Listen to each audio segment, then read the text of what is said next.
Women have been giving birth for centuries, so it's a pretty natural experience, right? Wrong. I'm Stephanie King, professional doula, childbirth educator, and the creator of the My Essential Birth course, the online childbirth education course that's helping women everywhere confidently achieve their best birth. Today's culture would have us think that birth should be treated like an illness or an emergency, and that most of us need other people telling us what's best for our bodies because we aren't the experts.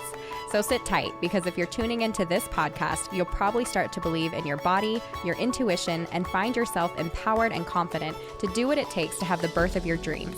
If you like listening to me take you through these weekly topics step by step, then you're going to love the My Essential Birth course. Make sure that you're subscribed to the podcast, and definitely head over to myessentialbirth.com for the free downloads mentioned right here in these episodes, and to join the birth course and community full of pregnant moms just like you. I have to add a disclaimer that I am not a medical professional and I cannot provide medical advice. All of the information expressed in this podcast are based off of personal, professional, and educational experiences and are my own opinions. Please work with a provider you trust for medical advice during your pregnancy and birth. Hey, welcome back. And I want to start, obviously, with this week's reviewer of the week. This week I have Emily Collier 98. She says, everything I needed in a pregnancy podcast. In a world that keeps trying to scare me as I approach the birth of my first child in April, this podcast provides me with a calm, realistic, and balanced perspective of birth. While I plan to do some things differently in my birth than recommended by the host, I have been provided with a wealth of knowledge, stories, and advice to help me make the best decisions for me. I have been binging ever since I found this podcast, and I hope that I can get through everything before April. Thank you, Emily, for your awesome review. And also, I love the fact that you're able to listen to all these things and then create a birth that works for you. I hope everyone that is listening is right along that path, right? Everything that I say from on this podcast is information for you in order to be able to make an informed decision, but it should never be because I said or because I didn't say something. It should absolutely spark interest and ideas and creativity within your mind, hopefully making you thirst for a little bit more knowledge, and then giving you the opportunity to be able to go and figure out a birth that's going to work perfectly for you. So I love, love, love that you've done that. And you guys, today's topic, as I get started here, I think this is a really good one, and honestly something that we probably need to talk about a little bit more. And even some of that stems from my own experience, which I'll talk about a little bit within the episode. But I think there's a lot of misinformation, especially when it comes to exercise while you are pregnant, but also postpartum. But I want to talk about probably particularly today while we're pregnant. And when we become moms, right? So we're carrying our babies, this extra weight. We're instantly more conscious of how we're taking care of our bodies, right? We're like, what are we putting into it in the way of food and nourishment? How am I moving throughout the day? You're instinctively, like, you begin touching your belly and you notice all of the changes. We love this little baby already, and we want to do all the right things. Sometimes, though, I think we just don't know what the limits are. And I think knowing that we want to keep our baby safe, we often do a lot less than we're capable of. And this is where I want to bring in Nicole Scheitlin. So Nicole, will you take a moment, and thank you for being here with me, but will you take a moment and introduce yourself, a little bit of background, maybe just, personal life and that kind of thing, but also then jumping into professional life and what you do now? Yes, absolutely. So thank you so much for having me, Stephanie. Hi, everybody.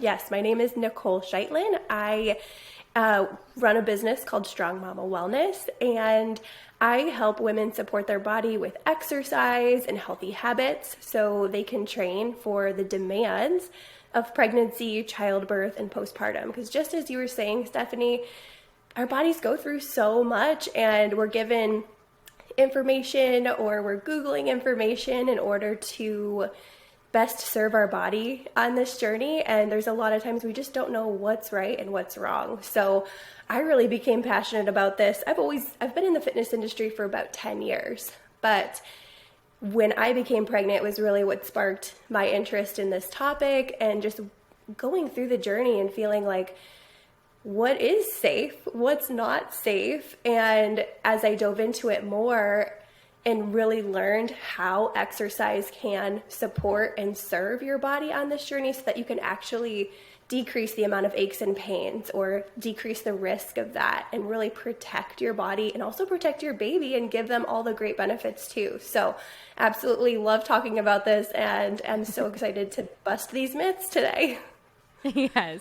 Yes. So that was kind of a little teaser, right? Hopefully, I mean, you guys are going to see it within the podcast title, but that's what I want to talk about. We want to dive a little bit deeper, and we want to talk about these top 5 myths of prenatal and postpartum exercise. So I will tell you that what I heard when I started having babies to what I was hearing during my 3rd pregnancy, and so there was like a 6-year gap there, right? Was very different. And like in the space of 6 years, what I was hearing with first baby versus second baby, and now what you hear now is very different. And so when I was getting started, it was like, be really easy on your body, gentle movements, maybe some yoga, no heavy lifting, be very careful, right? Take it easy, that kind of stuff. And by my 3rd baby, it was like, did you know CrossFit's safe and you can actually still ride a horse? And there were just like these random things that I was like, wait a second, you know, so the truth has to be somewhere in here. So I remember I purchased like a prenatal postpartum exercise program, and then it was like a semester one. She was the only one I knew at the time that was doing it, and I did her stuff, and it was pretty gentle. But that was like it. And like I said, fast forward to baby 3, CrossFit is a thing. I was definitely lifting weights. I could move my body. Like it was like much more than before. And I loved it. Like you were talking about, it's not just about how we're looking or, it's really about taking care of our body physically and mentally, right? We know when we move our bodies, when we get our adrenaline and heart rate going, that we get benefits from that. And so if we're benefiting from that, so is baby, because we're sharing a lot of the same things before. So it's really healthy for us to be strong. And I think that's what it came down to, right? I felt strong and empowered instead of like this weak, delicate little flower. Like I felt like I could do something. And then I started thinking too, some of this is very cultural, right? Because I know that we have probably heard, I know that I've read stories and heard stories of women in other countries even, right? And it's like they don't have the time to be on bed rest and be careful with their bodies their whole pregnancy. They work hard. They are sometimes the breadwinners of their family, or if they didn't work, their families wouldn't survive. And you're talking about women who go and do really hard things in the fields, and they're out in the sun all day. And, I remember reading a story, and I hope this isn't too off base, but I remember reading a story about, it was a gentleman I think it was like an army convoy or something. And he's talking about seeing this woman in the field, and he just happened to be looking at her and watching her. She was working. She like squats down in the time that this convoy was able to pass, has her baby, and puts him on her back and goes back to work. And I mean, the thought and process of all this, because I'm like, well, what about the umbilical cord? And like, what about, so like there's some other information there that I feel like was lacking. But at the same time, I'm like, it's true. Women, and I'm not saying that this is like the gold standard, right? I believe that after a woman has a baby, she needs a little bit of time for rest, and she needs some nourishment, and she needs somebody to care on her. But I am saying our bodies are stronger than we give them credit for. And I think it makes us feel good when we start understanding that, and we take care of them in a way that serves us and our baby. So let's jump into these 5 myths.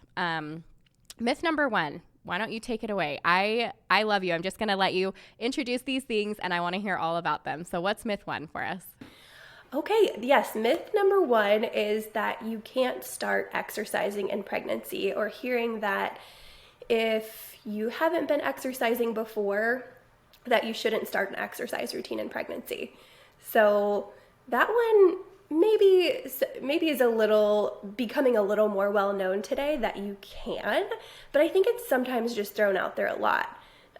So the truth is that you can, but it may not be the time to go into something like starting CrossFit or starting a HIIT class or something like that. So it's just about being smart and starting light, really listening to your body, because your body is so smart. And as you had already said, we are already so strong and so capable, and your body is going to tell you exactly what's going on.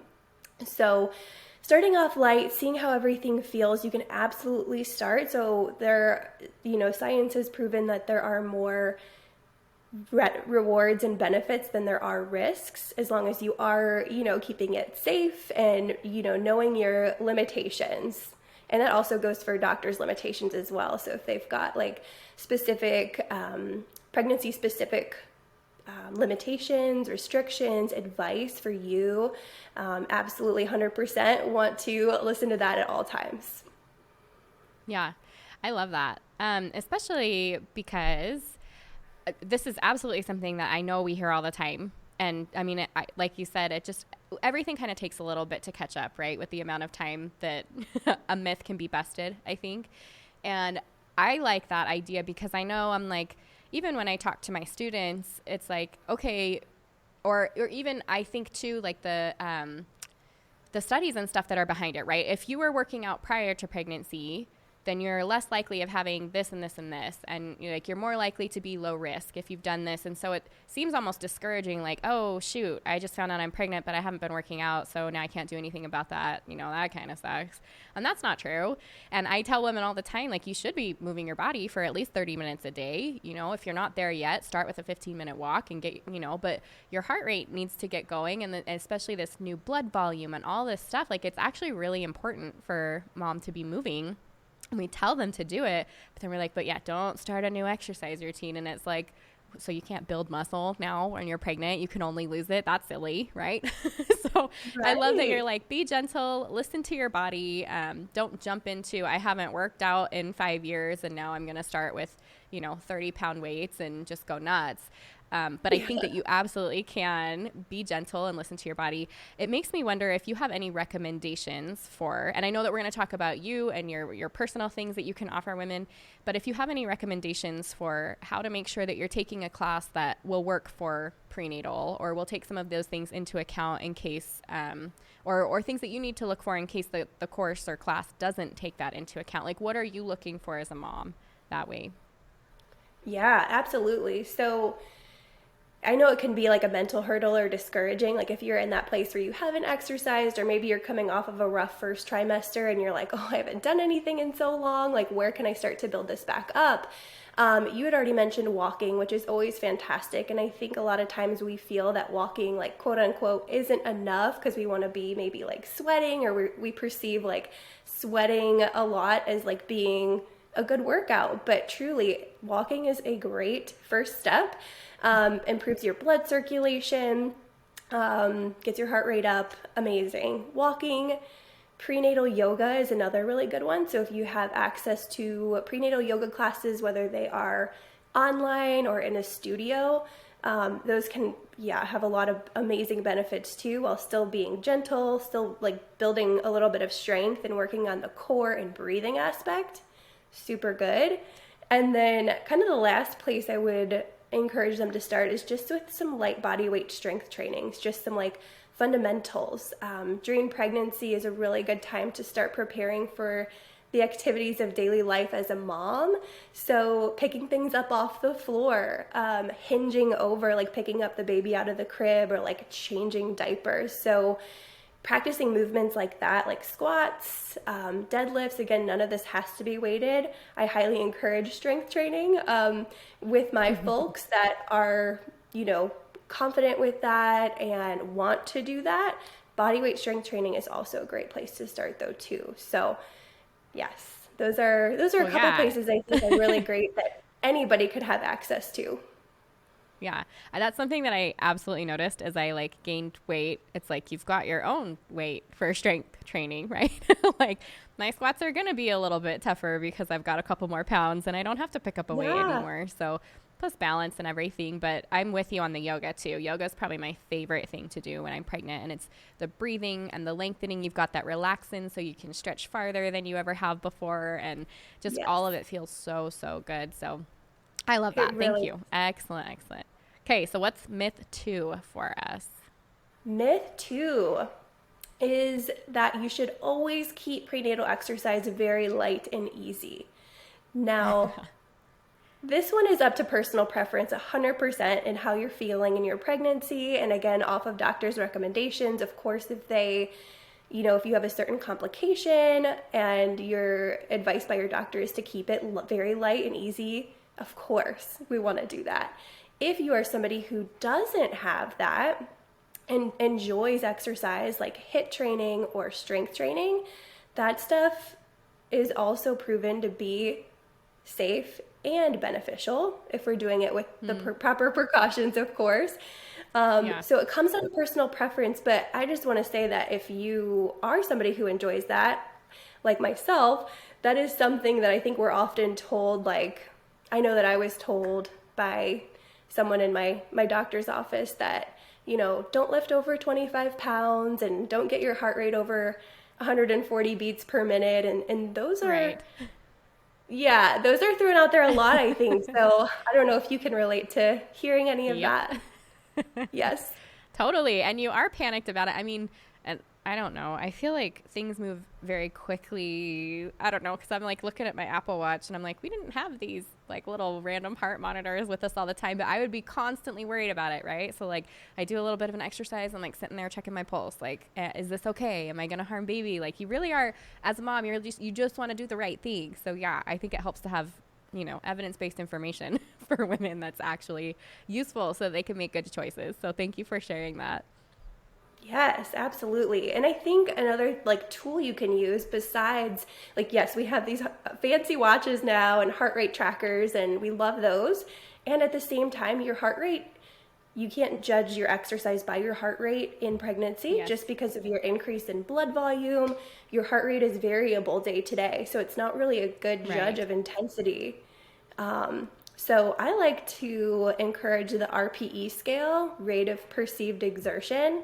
So if you picture a scale of 1 to 10, 10 being the most strenuous, like you're exhausted lying on the floor at the end of a workout, and 1 being like sitting on the couch, I always recommend not going higher than a 7-8. So if you're for your higher intensity work, a 7-8, you should still be able to like speak a couple sentences clearly in your workout, but not be entirely winded. So that's always a good way to like kind of check in with yourself mid-workout if you are working at a higher intensity and wondering where you're at and if that is safe. Yeah, I like that much better, right? And I think too, because I'm like smaller, like I have a higher heart rate period. And so I was very like panicky about it a lot, but that's what it came down to for me is I'm like, but I can still talk and I am not like on the floor wiped out at the end of my workout and it's not making me feel sick to my stomach. And, those kinds of things I think obviously are a very, very good judge for us. So I love that. Yes. You know what else I absolutely. noticed about exercise, and you can tell me if this is something that you see as well. Women that tend to be, this isn't always the case. So I know I'm going to have moms that are like, I tried so hard and it didn't help with this. But I think that exercise can absolutely help with things like nausea, right? Which seems so counterintuitive because you're like, I don't feel good and I feel so gross and I don't want to move. But then you start moving your body and you get things going and actually it can decrease things like nausea. So will you tell me a little bit about if you've had any experiences specifically with pregnancy ailments that have gotten better for exercise? Yeah, nausea, you can definitely work out some nausea with exercise. So I find it's helpful when you're not going up and down a lot. So if you're, Yeah. staying upright for the most part and not doing things that are requiring you to like move your head around a lot. But yes, exercise can definitely help to decrease the nausea. One thing that may pop up is depending on where you're at in your pregnancy, sometimes we get like maybe a little lightheaded if we're not like properly fueled with food. So that's just another thing to look Yeah. out for and have like a light snack prior to exercise if you're finding yourself getting like out of energy or feeling a little bit lightheaded in that sense. So something to just kind of be mindful of. Do you have like pre-workout snacks that you recommend for pregnant moms? Because I know one of the things that we really encourage moms to do is have high protein meals and high protein snacks. And as far as I have seen, like, right, protein, carb, fat, including all three of those before a workout or any kind of physical thing seems to be really beneficial. Do you have any recommendations that way? Yeah, fruit is always a good choice. So like, yeah, I like to pair before a workout. Fats tend to take a little longer to digest, so that can sometimes like weigh you down a little in a workout. It's not necessarily bad, But if you're eating, let's say in like 15 to 30 minutes before a workout, something with little protein and a little carbohydrate is great. So I really like cheese, like a cheese stick and a piece of fruit, or maybe some whole wheat crackers with cheese, or like maybe a little bit of peanut butter on it. So simple things like that, keeping it light, something that's easy to break down and digest, is super beneficial to give you just a little bit of a boost without making you feel super weighed down during that exercise. Love it. Okay, tell us about myth number 3. Yes. All right, moving into myth number 3 is you shouldn't work your abs in pregnancy. So there's and I'm over here like, how do you work your abs in pregnancy? So I want to hear about this one. Yes. Okay. So we have to think about abs or core work a little bit differently in pregnancy. I love this one because I was a little hesitant too. I probably did traditional core work for too long in my pregnancy, something that I wish that I didn't do. But it's so essential for so many reasons. But beyond that first trimester, there are going to be some modifications required. So moving away from what we consider traditional abdominal work, like moving away from sit-ups, crunches, modifying our planks to an incline. But for the most part, we want to be moving into core exercises that are done by way of breathing for the most part. That's going to be hard to explain without showing you, but there's a way to breathe that we can really engage our deep core and our pelvic floor and work that inner core versus those more superficial like six-pack muscles that we would work while doing crunches. So really learning to breathe in a way and position our body in a different way can be really, really beneficial for our core work. Does that help in a sense? It does. I've seen that quite a bit recently in the last couple years, where they talk about that deep breath, like where you breathe it out and then you like pull it all the way back in and really have control over it. I assume you're engaging, like you had said, like your perineal muscles and things. Like there's a lot of interior work happening there. So I might just pull you on Instagram the week that this goes live and have you do a quick little, like, show everybody how to do this breathing, because I know that's going to be something that women are going to want to see. So that's super fun. Yeah, I would love to do that. And I think that kind of just a way that I can verbally say it is that, you're going to take a big inhale through your nose, expanding your belly and rib cage. And on the exhale, trying to pull your belly button up and in while also engaging and lifting your pelvic floor at the same time. So yes, I can 100% do this in a demonstration, but that's kind of a verbal cue or walkthrough, if you will, of how that would be done. So when you are, because I've worked with pelvic floor therapists before, and so I thought it was really interesting to me just when she was talking about my breathing, like when you inhale, your perineum should be doing this, bulging or not, right? And when you exhale, it should be pulling in. So is it the same when you're talking about this? You're like, inhale and everything should be bulging downstairs. Exhale and it all pulls in and up, like if you've got a string attached to the top of your head, like you want everything coming up this way, right? Yes. Excellent. Yeah, that's a really good visual. Yeah. Okay. Awesome. Because we don't often think about our pelvic floor as being a part of our core, but it is. Right. Like our core works as that entire unit. So on that inhale, our pelvic floor naturally is relaxing. And on the exhale, nice forceful exhale, it's going to pull up. So if we are syncing that up with our core work, it's going to be really, really beneficial for your core and your pelvic floor. Yeah. And I don't know why those two things always seem opposite to me. Like if I'm breathing in, I feel like it shouldn't be pushing out. Like, I don't know. So I really get those mixed up. So I had to have a pelvic floor therapist tell me, like, this should be relaxed right now. And, and then you breathe out and it's, and I'm like, oh, I needed to connect those two things. So it was a helpful visual for me too. Okay. Tell us about myth number 4. Yes. So myth number 4 is avoiding all high impact activity in pregnancy. Again, this one goes this is up to personal preference, of course. If you don't prefer this type of activity, don't worry about it. But if you are somebody who likes to run and likes to do those activities involving jumping, it is technically presumed safe through the second trimester as long as your body is handling it well. So there's, a lot of times we could be really nervous about it for not only our body, but for the baby as well. But what research has shown is that it is, like, through the second trimester okay to do, again, as long as your body is handling it well. So some of the things you really want to look out for if you are doing workouts that consist of higher impact activity is to look out for any sort of pain that might be popping up. So pain in your joints, pain in your pelvis, pain in your pelvic floor, because of course we've got that baby weight, that uterus now bearing down on the joints of our lower body, on the pelvic floor. So any pain, you should definitely start to think about refraining from that activity.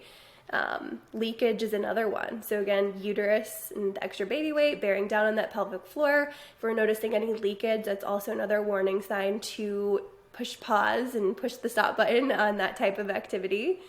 And then another you're warning talking sign. bladder leakage or like the amniotic fluid leakage? Oh, well, I was thinking bladder leakage and like fecal leakage, any sort of leakage down there. Okay. So I'm like, yes, amniotic fluid is a serious problem here. But if we're talking about the other stuff, I'm like, that just kind of happens anyway. So I just wanted to make sure that's where we were headed with that. Yeah. Yes, yes. It may happen anyways, but I would say if the pelvic floor is showing signs of weakness like that, we definitely want to use some caution. Okay, yeah. Got it. Yeah. And then any pressure in the pelvic floor. So a lot of this is just the baby weight bearing down on the pelvic floor. If we're adding in that jumping, we're feeling any pressure, we obviously don't want to strain that pelvic floor any more than we need to. So just using caution with those three things, pain, leakage, pressure, are always good things to keep in mind as you're going through activities that require jumping and running. But by the time you reach that third trimester, I always suggest to really keep everything low impact, because by that time the baby weight is definitely growing and definitely putting more pressure and more strain on that lower body. Yeah. So I have a couple questions that popped up just with this myth. Would you recommend for somebody who does really enjoy running or a little more high impact, could they move from something like running to the elliptical and be just fine? Yeah, the elliptical is super low impact. Still keeping up your cardio activity in that manner is definitely useful. It won't be the exact same, of course, but it's another good way to simulate the running pattern. Absolutely. And there are, go ahead. Sorry. No, finish that thought. And then I have one more question. Yeah, oh boy, I forget the thought. Sorry. Oh, I was going to say there are women that run through their third trimester. I've seen Olympic athletes that have trained and ran in their third trimester. So it's not to say it's completely not for everybody, but that's just kind of a general guideline that I like to help people with, and to just use caution with that stuff past the second trimester. That makes a lot of sense. And I know for those of you that are listening, obviously stuff like this, you absolutely want to bring it up with your provider. If you're somebody that has, what's it called when the placenta covers the cervix? My mind is going blank. I know things. Placenta previa. Okay. Like if you're a mom that has placenta previa, where you've got a placenta lying low, definitely, down by the cervix, you don't want to be doing something like running that's going to keep bobbing your baby's head onto your placenta. So there are those things, those cautions, and you had said this as well, right? Like make sure that your medical specifics are being discussed with your provider, because there are those situations where these aren't good ideas. So definitely want to add that caveat. And then my other question was, and I do get this question a lot, and I don't know the exact right answer. For moms that are looking to do a little more like the running in the third trimester or even second trimester, but they're feeling a little more of that like bulging downstairs or just heavier in the front, do you recommend having a support band? And do you have specific ones that you like better than others in that case?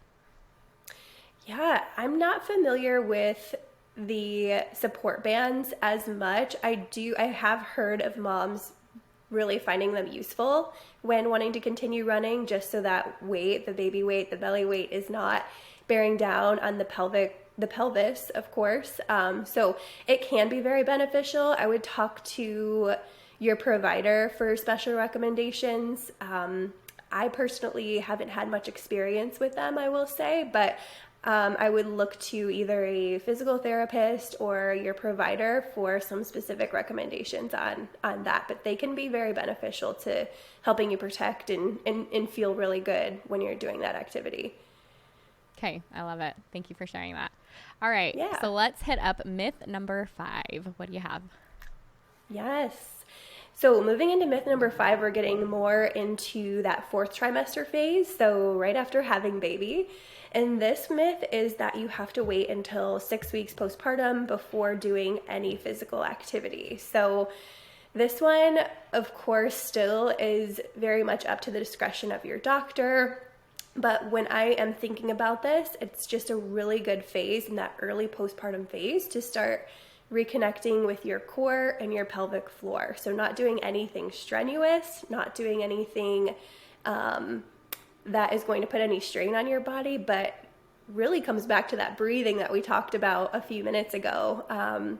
When it comes to doing core work in a different way, it's really just about breathing. So this is just the way we want to set the foundation for movement again. It can really help not only with our movement day to day in daily life, but with our mental health as well. So just allowing that breathing and that mental time to allow ourselves to breathe, allow ourselves to relax, allow ourselves to have that little piece of ourselves back, and also while supporting our body in the healing process. So what this could look like is just some simple breathing and core and pelvic floor recovery exercises, pelvic tilts, heel slides, things that while your baby is in tummy time, you could also be having your own tummy time, I like to say. So it's not to say that all movement is off the table, of course, unless you're completely on bed rest,